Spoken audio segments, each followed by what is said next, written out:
Good day. Welcome to another one of our educative videos designed to help you enhance your online shopping experience within MyBidfood. In today's video, I will repeat the keyword search, fish portions, so that I can illustrate the product line filter.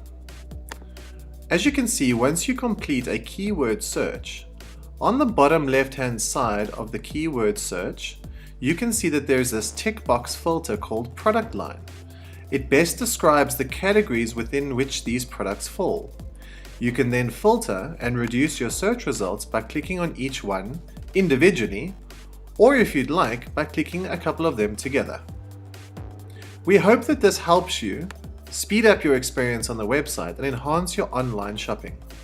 We look forward to seeing you in another one of our educative videos in the future.